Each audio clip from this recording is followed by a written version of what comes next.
북한이 우리 측의 강원 양면 전략을 전개하고 있습니다. 북한의 의도와 우리 정부의 입장을 알아봅니다. 일본의 북한 제재가 해제됐습니다. 급물살 타는 북일 관계를 살펴봅니다.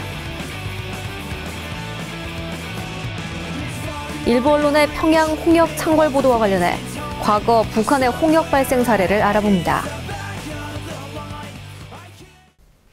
안녕하십니까. 유니TV 한반도는 지금의 김하늘입니다. 오늘은 통일부 정세분석국 박성림 서기관을 모시고 한 주간 한반도 동향을 살펴보겠습니다. 서기관님 안녕하세요. 안녕하세요. 네, 서기관님, 이 북한이요 단거리 발사체 등을 계속 발사를 하면서 이 대남 위협을 지속하고 있지 않습니까? 그런데 또 한편으로는 우리 측에 이 군사적 적대 행위 중지를 제안하는 등 좀 이중적인 모습을 보이고 있습니다. 이 의도 뭐라고 보십니까? 네, 일단 김정은의 지난주 활동을 좀 살펴보겠습니다. 지난주 김정은은 6회 공개 활동 중에서 5회를 군분야 활동에 집중하면서 군의 대비 태세를 점검했습니다. 그러면서 6월 26일에는 단거리 발사체 3기를, 6월 29일에는 단거리 탄도미사일을 2기 발사하였으며 7월 2일에도 동해상에서 단거리 발사체를 추가로 발사했습니다. 한편 북한은 6월 30일에는 우리 측에 남북한 상호 비방 중상 중단, 군사적 적대 행위 중단, 화해 협력을 위한 실제적인 조치를 취해 나갈 것을 제의하는 국방위 명의의 특별 제안을 발표했습니다. 또 7월 7일에는 정부 성명을 발표하여서 북측의 병진 노선을 헐뜯지 말 것, 모든 비방 중상, 심리 모략 행위, 군사적 적대 행위 정면 중지, 인천 아시안게임 등 남북 간 교류 접촉의 분위기 조성을 위해 을지훈련, 즉 을지 프리덤 가디언을 취소할 것, 7월 7일쯤 하해와 협력의 새로운 전기를 마련하기 위한 실제적인 조치를 취할 것 등을 제안하였습니다. 이러한 북한의 강원 양면 전략의 의도는 복합적인 목적을 가지고 있는 것으로 보입니다. 내부적으로는 7월 8일이 김일성 사망 20주기입니다. 이를 계기로 김정은의 통일유은 승계 등을 강조함으로써 유일영도 체계를 강화하는 계기로 이용하고 있는 것 같습니다. 대외적으로는 북한이 남북관계 개선을 위해 노력하는 모양새를 과시하면서 북핵 관련 국제공조 차단에 주력하고 특히 한중 정상회담에 대한 불만을 간접적으로 표출하는 의도로 볼 수 있습니다. 네, 그렇다면은 이 북한의 이러한 제안들에 대한 우리 정부의 입장은 어떻습니까? 네, 우리 정부는 6월 30일 국방위 특별 제안의 경우 북측이 남북 간 군사적 긴장 구조와 남북관계 경색 책임을 우리 남측에 증가하는 주장으로 진실성이 결여된 제안이며 7월 7일 정부 성명에서 발표한 내용에 북핵이 통일이나 남북관계 개선의 걸림돌이 아니고 오히려 민족의 평화와 번영을 보장한다는 등의 내용을 담고 있어서 납득하기 어렵다고 보고 있습니다. 따라서 북측이 진정성을 가지고 남북 대화의 장에 나올 것을 촉구하고 있습니다. 하지만 북한이 정부 성명을 통해 밝힌 인천 아시안게임 선수단과 응원단 파견에 대해서는 긍정적으로 보고 있습니다. 인천 아시안게임이 우리 측 지역에서 개최되는 국제체육 경기인 만큼 정부도 이에 성공적 개최를 지원한다는 입장입니다.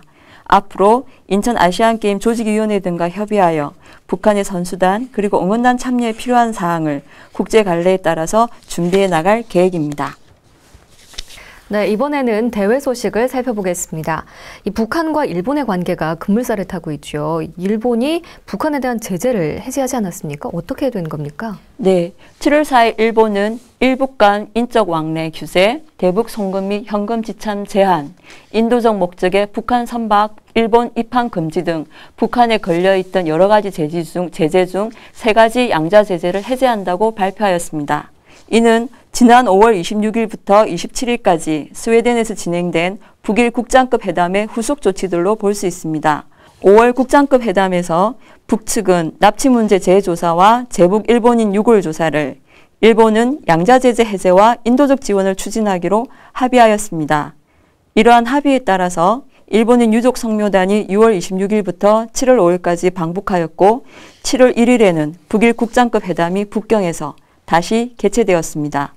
7월 1일 북일 국장급 회담에서 북한은 납치자 문제를 조사하기 위한 특별조사의 구성에 대하여 일본 측에 설명한 걸로 알려져 있습니다.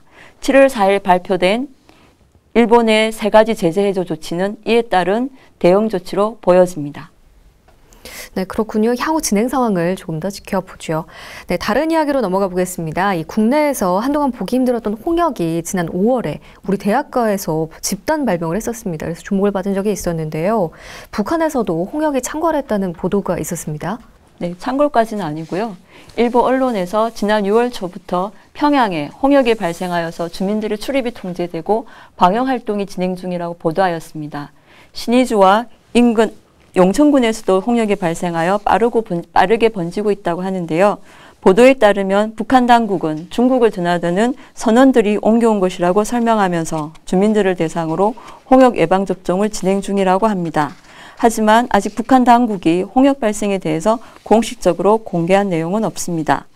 북한에서는 2007년에도 대규모 홍역이 발생하여 30여 개 지역에서 3,500여 명이 홍역에 감염된 바가 있고요.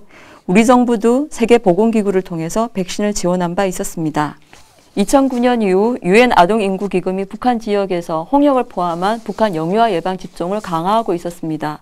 그러므로 이번 홍역이 전국적으로 확산될 가능성은 낮아 보입니다.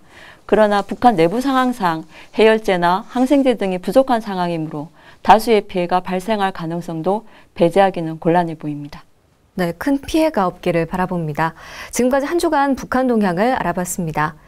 정치군사 분석과 박성림 서기관께서 함께해 주셨습니다. 오늘 말씀 고맙습니다.